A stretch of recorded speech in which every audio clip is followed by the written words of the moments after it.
Olá pessoal, tudo bem? Lucas aqui novamente. Eu vou dar continuidade aí no canal de vlogs. No vídeo anterior eu falei um pouquinho sobre como foi o processo diagnóstico. Agora eu vou dar continuidade falando do pós-diagnóstico, né? Que na verdade agora vai ser pro resto da vida, né?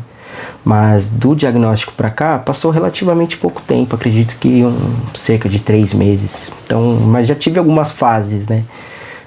Nesse pouco tempo, mas assim que eu recebi o diagnóstico, eu primeiro fiquei pensando assim, será que isso tá certo? Será que não tem algum equívoco, algo, de repente, nem com relação ali a profissional que efetuou a avaliação neuropsicológica, mas eu mesmo talvez tenha me equivocado sobre mim mesmo, tenha respondido algo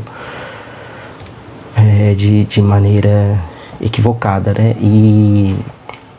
Então fiquei um pouco nesse negacionismo, né? Mas eu acho que algo que vai acontecer com a grande maioria aí das pessoas que receberem esse diagnóstico vai vir uma onda aí de um hiperfoco no tema, sabe? Então eu fui ali, debrucei sobre alguns podcasts, alguns questões de internet, algumas contas aí em redes sociais, tal, leitura, até mesmo inteligência artificial, tirando as dúvidas, enfim.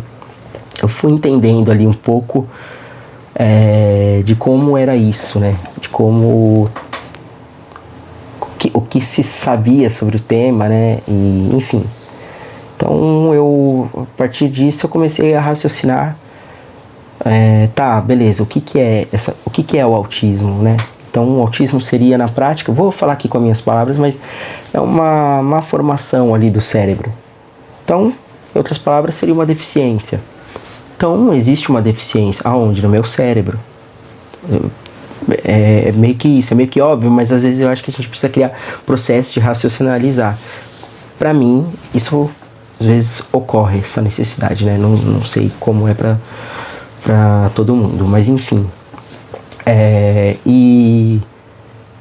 A partir do momento que eu racionalizei isso, eu comecei a entender, tá, eu tenho um cérebro autista, eu tenho um cérebro que possui uma deficiência. Logo, eu não sou igual a todas as pessoas, né, a grande maioria das pessoas, né. Então, eu até ouvi uma analogia que eu não vou me recordar de quem foi que falou isso para poder dar o crédito certinho, mas que é como se você vivesse num mundo com um cérebro Android para um mundo projetado para iOS, algo assim, né. Então eu comecei a pensar mais sobre isso, refletir, porque em alguns aspectos eu funciono perfeitamente, às vezes até melhor. Esse negócio de comparar é complicado também, né? Mas assim, a gente sabe que algumas coisas a gente tem um bom desempenho, outras coisas não, nem tanto. Então eu, no meu caso, fazendo um revisionismo aí sobre a vida inteira, eu começo a perceber que eu tenho algumas questões de, por exemplo, de me cansar mentalmente mais rápido do que as demais pessoas, de que às vezes uma noite de sono não recupera a minha energia, de que às vezes eu preciso de períodos de reclusão, que contatos sociais às vezes me desgastam muito. Comecei a refletir um pouco do porquê disso, né, de que realmente essa questão de que o nosso cérebro está ali processando o tempo inteiro informações, que se fosse um cérebro saudável ali, normal, ele estaria mais ali no modo piloto automático, poupando energia mesmo, mas enquanto eu, Lucas, muitas vezes eu fico com muita ansiedade em situações onde não era necessário, né? Então fica aquela coisa do ser humano, do desenvolvimento do ser humano ali, aquela sensação de luta ou fuga, então fica ali comendo a energia mental. E às vezes isso assim é para ter até uma troca de informações com colegas, mesmo da mesma equipe ou de outra equipe, coisas que deveriam ser tranquilas, né? De certa maneira, para mim são um pouco complicadas. Então tem questões ali, tem várias outras questões. Eu acho que vai ser uma vida aí de descoberta, né? Mas, por exemplo, se eu fosse resumir as comorbidades que eu acho que mais me fazem sentido, seria nessa questão aí da sobrecarga sensorial, né? Contatos com pessoas, né? Essa coisa de socializar, enfim.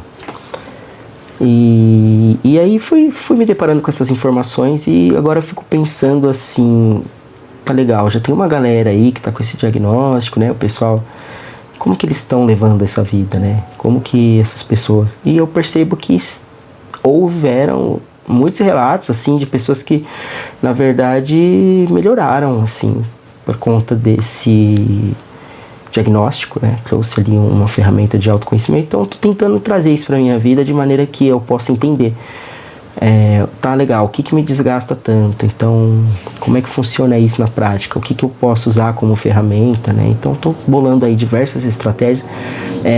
Eu acho que isso daí daria, sim, para fazer um outro vlog de como tá sendo para mim criar essas estratégias ou adaptar estratégias que eu vejo outras pessoas comentarem e tal, até o uso de alguns objetos que podem ajudar. Em algum momento eu vou gravar essa segunda parte. E com relação ao pós-diagnóstico, na verdade, eu comentei no outro vídeo uma questão sobre medicamento, que eu não curtia tanto, porque eu estava considerando que era uma facilidade muito grande, que os médicos receitavam. É isso, então eu acredito que existam todas as situações no mundo, né?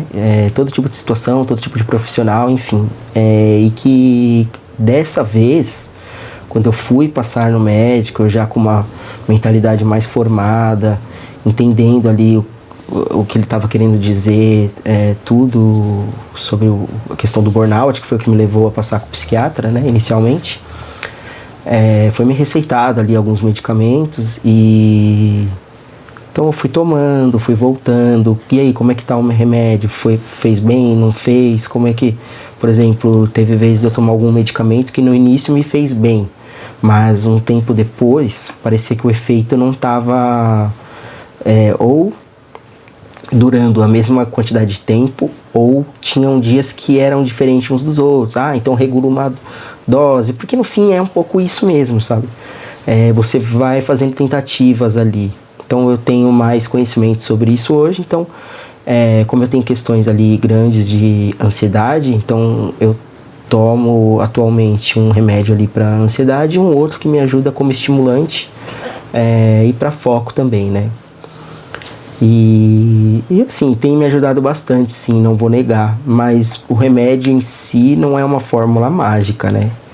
E eu acho que depois do diagnóstico, eu não sei, eu me sinto mais sobrecarregado do que nunca, assim, sabe? Não sei se é quando você toma consciência das coisas. E eu vi também que isso é um relato meio comum entre as pessoas, de que após é como se seu cérebro dissesse: agora ele sabe. E a gente sabe que ele sabe, então a gente não vai mais segurar tanto a onda e tal. Então tá sendo meio que isso, eu tô vivendo um dia de cada vez. É clichê essas coisas, eu sei que é clichê, mas não tem muito pra onde correr. Você vai viver um dia de cada vez, ponto. Já tive sim crise de shutdown, né, que seriam essas crises onde você vai precisar de um isolamento para fazer uma recuperação, que seria uma questão mais sensorial. Tenho certeza que foi ligado ao trabalho. Não são pessoas ou situações específicas, é um dia que você ficou ali mais focado, exigiu mais de você, teve trocas ali de atividades por graus diferentes de prioridade do que estava sendo pedido. Então assim, é uma caixinha de surpresa, não dá muito para saber, mas mesmo assim eu estou tentando entender como é esse funcionamento, o que eu posso fazer para que eu possa modelar o máximo possível o ambiente, a mim mesmo também, o meu posicionamento, talvez às vezes não ficar tanto tempo ininterrupto ali na frente do computador, trabalhando com Excel, com dados, com valores, não ficar tão assim, me permitir levantar um pouco, tomar uma água. São coisas assim muito básicas, mas que às vezes no dia a dia elas se engolem ali no meio das demandas, né? O meio de trabalho eu acho que pega um pouco nesse sentido. Bom, pessoal, então acho que é isso que eu tinha para falar sobre o pós-diagnóstico, que agora vai ser pro resto da vida mesmo, mas diretamente relacionado ao pós. Acho que isso é o que me veio agora em mente. Se vocês tiverem mais alguma dúvida ou algo assim, pode deixar para mim que eu tento responder de alguma forma. Eu não penso nesse canal como algo além disso, sabe? Um espaço informal mesmo, direto, acolhedor, tanto para mim quanto para vocês. Então não tenho muito apego com relação ao que eu vou falar, ao que eu vou deixar de falar, como vai ser feito, ou edição, coisas assim. Descarto esse tipo de coisa por não ter tempo assim para me dedicar a isso. Também não vejo muito sentido, tá? Mas quem sabe no futuro, né? Bom, vou mantendo aí enquanto der, enquanto eu tiver energia, enquanto eu sentir que é válido, tá? Então espero que vocês fiquem bem. A gente se fala. Um abraço, pessoal. Muito obrigado por terem ficado aí comigo até o final. Até mais. Tchau, tchau.